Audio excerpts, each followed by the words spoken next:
Cliquetée, cliquetante, dans le lit du ruisseau, belle et envoûtante, se prélassement de l'eau.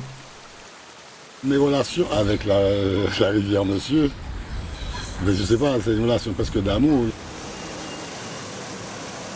Sa chevelure luisante, coiffée de perles d'eau, elle est lancinante. Elle t'attend sans un mot. Pour moi, c'est une vie, c'est grave, je sais pas, c'est gracieux. Quelquefois, elle chante quand chante le ruisseau.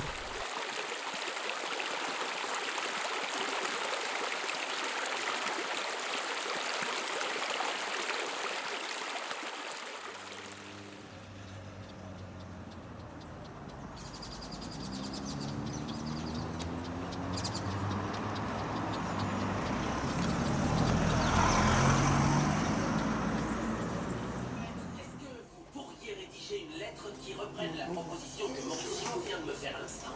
Oui, monsieur, mais par contre, nous devrons laisser de côté le fait que vous vendiez votre sang en échange.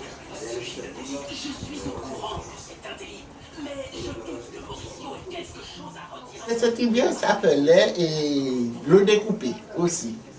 Oui, puisque l'eau était découpée qui n'est pas trop loin, quoi. Faisait de l'eau découpée, il n'avait pas encore le pont. Hein?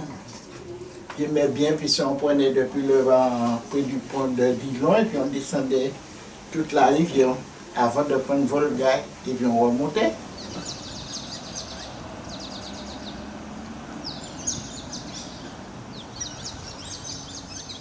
Avoir une rivière derrière chez soi, c'est vraiment tout ce qu'on peut trouver d'homme, mais c'était une piscine en fait.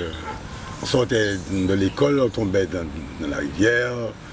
Les anciennes qui nous demandaient du poisson, on allait pêcher, on les amenait le poisson, il y avait des écrevisses, on faisait rôtir nos écrevisses sur les berges, on montait dans un pied de zaman, on plongeait, on jouait, on faisait des rouleaux, et bien cette rivière-là, tu avais envie de rester dessus, elle te rassurait, comme elle était bleue, comme il y avait des touffes de bambou, les arbres magnifiques.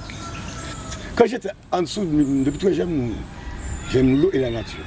Je restais dans un canot comme ça, à entendre le bruit, je faisais du cerf-volant dans la rivière. C'était un vrai plaisir, un vrai recueillement pour nous, hein, cette rivière. Sincèrement, hein, les gens aimaient la rivière parce qu'ils arrivent en canot chez eux. Ils sortaient là, descendaient là comme ça. Combien de fois que je l'ai fait ça en canot? Quand on partait à Pâques, à Pentecôte, on allait à Coco-l'Échelle. Sur la gauche de la Volga, il y a encore des pieds de coco, c'était propre. Hein. Et puis il y avait une petite plage. On partait en famille, aller manger notre crabe sur la plage. C'est toute mon enfance là. J'ai fait quand même des études, j'ai été dans la marine quand même.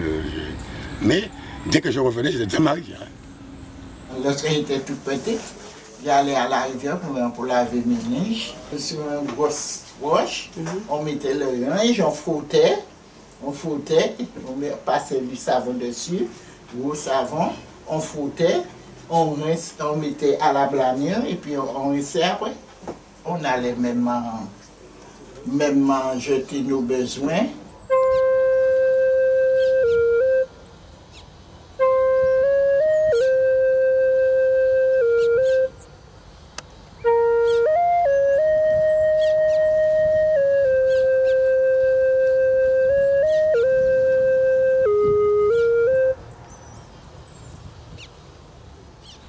Mais cette rivière-là, c'était vraiment une indépendance. Les pêcheurs venaient vendre leurs poissons derrière chez moi.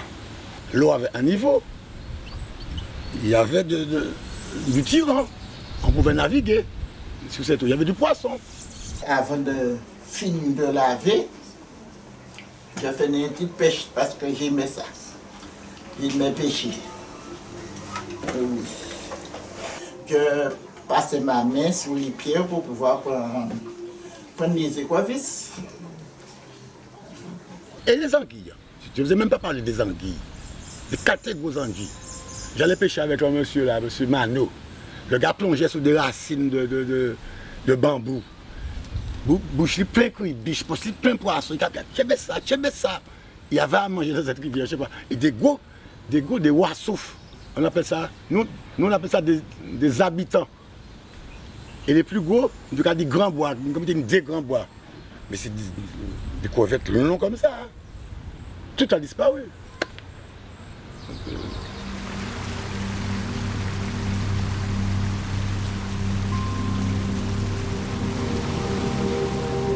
Quiqueter, quiquetante, dans le lit du ruisseau,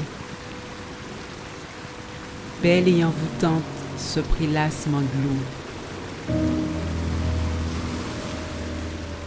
Sa chevelure luisante, coiffée de perles d'eau, elle est lancinante. Elle t'attend sans un mot.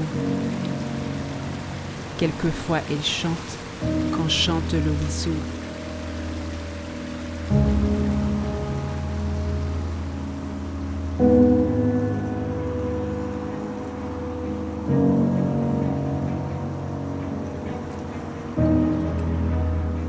Journée, nuit, la pluie a tombé comme ça.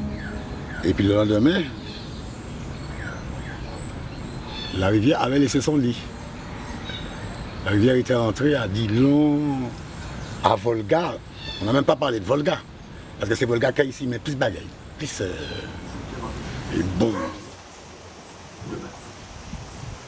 Je ne suis pas vraiment prêt pour l'instant, je peux prendre le temps, mais je suis surpris parce que c'est très bien que je ne suis pas tout à fait d'accord. Le jour du cyclone, l'eau a recouvert presque toutes les maisons. Tout le monde est monté sur le toit. Et l'eau a surpris beaucoup de monde. Il y avait beaucoup de monde qui habitaient. C'est une seule personne qui s'est noyée parce qu'il avait oublié son argent.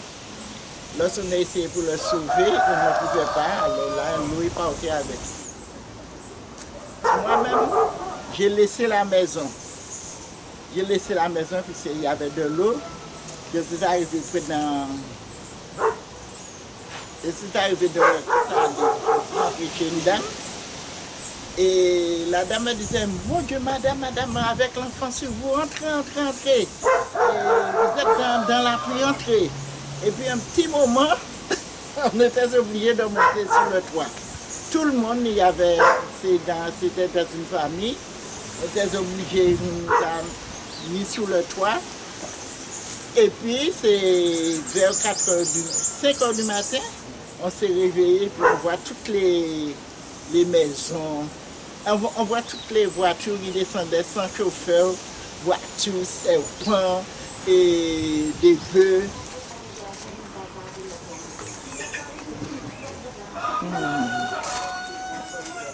L'eau a laissé sa trace, parce qu'il y avait la trace juste en haut. Là. Lorsque j'ai ouvert la maison, la trace était là. La trace d'eau. Et comme j'avais un buffet, j'étais obligé de tenir le buffet pour ne pas... pour que le buffet ne puisse pas partir. Mais quand même, il est parti dans mes mains. C'est dehors là que l'eau a pu abaisser puis je l'ai tenu.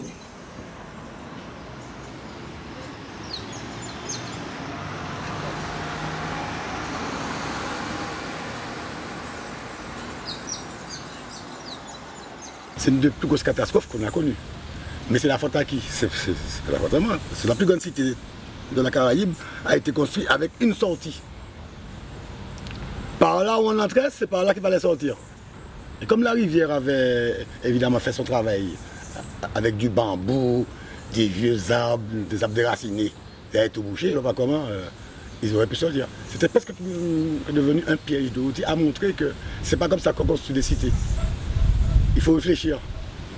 Bon, je ne sais pas si ça a servi de leçon depuis, mais enfin, la solution, ça a été le pale-planche.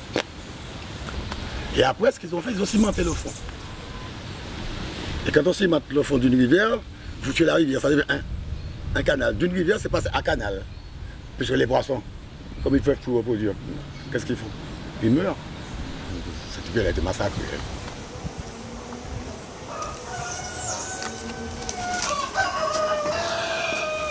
je ne vois même pas la rivière. Comme c'est un bagage, comme si j'oublie qu'il y avait une rivière.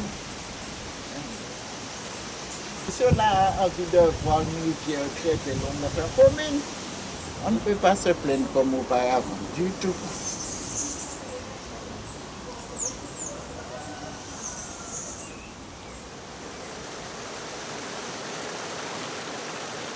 Cliquetée, cliquetante, dans le lit du ruisseau, belle et envoûtante, se prélasse Mandelot. Sa chevelure luisante, coiffée de perles d'eau, elle est lancinante. Elle t'attend sans un mot. Quelquefois elle chante, quand chante le ruisseau.